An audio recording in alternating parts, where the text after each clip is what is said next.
Assalamualaikum warahmatullahi wabarakatuh. Sebelumnya kami dari kelompok 5 dengan anggota kelompok yakni Dina Haira Hayati, Natasha Desi Putri, Niatul Husna, dan Alwiyah Nasution.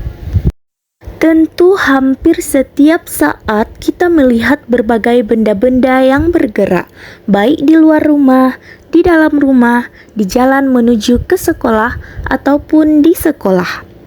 Gerak merupakan perpindahan suatu benda. Suatu benda dikatakan bergerak jika mengalami perubahan posisi terhadap titik acuannya. Kinematika adalah ilmu yang mempelajari gerakan suatu benda tanpa meninjau penyebabnya. Sebuah benda dikatakan bergerak terhadap benda lain jika posisinya berubah menurut waktu. Sifat gerak adalah relatif karena bergantung pada titik acuannya. Oleh karena itu, pengertian gerak adalah perubahan posisi suatu benda terhadap titik acuannya. Misalkan, jika kita naik kereta, kita dikatakan diam terhadap kereta. Namun, kita dikatakan bergerak apabila kita di dalam kereta dilihat oleh orang yang berada di luar kereta. Ini karena sifat gerak adalah relatif, karena bergantung pada titik acuannya. Berdasarkan bentuk lintasan yang ditempuh, gerak dapat dibedakan menjadi 3 jenis, yaitu gerak lurus,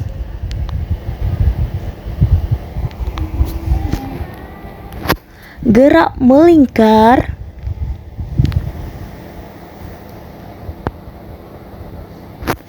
dan gerak parabola.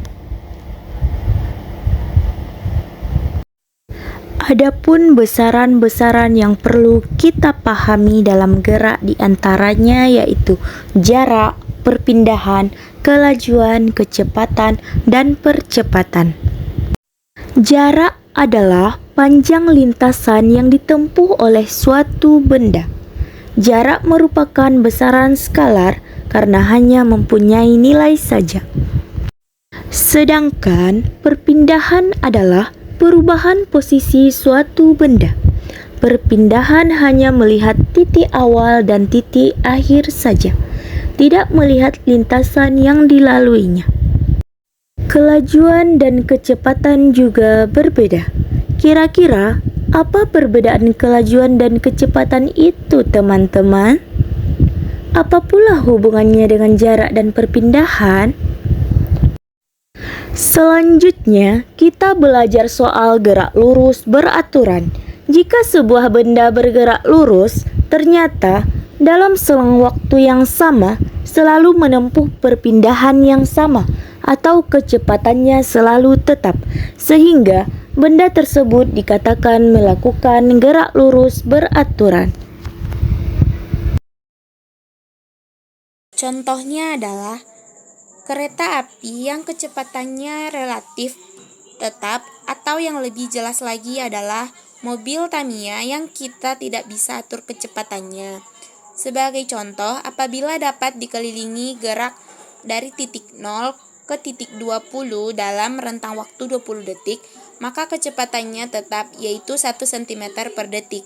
Oke, selanjutnya, jika sebuah benda dikatakan melakukan gerak lurus berubah beraturan, jika mempunyai lintasan berupa garis lurus seperti yang tadi, perubahan kecepatannya akan selalu tetap, atau kecepatan benda yang bergerak lurus berubah secara beraturan.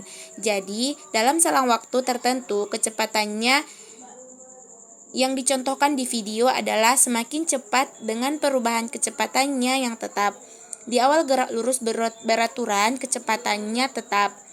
Tapi kalau di gerak lurus berubah beraturan, perubahan kecepatannya yang tetap. Contohnya adalah buah apel yang apabila jatuh dari atas, makin lama akan makin cepat ketika jatuh mendekati tanah. Ini terjadi karena adanya percepatan gravitasi. Jika kita bandingkan dua buah grafik dari gerak lurus beraturan dan gerak lurus berubah beraturan, bisa bandingkan ketika di gerak lurus beraturan di waktu yang sama gerak dari partikelnya memiliki kecepatan yang tetap. Sedangkan di gerak lurus berubah beraturan awalnya lambat, dengan perubahan yang sama dia semakin cepat sampai di titik akhir.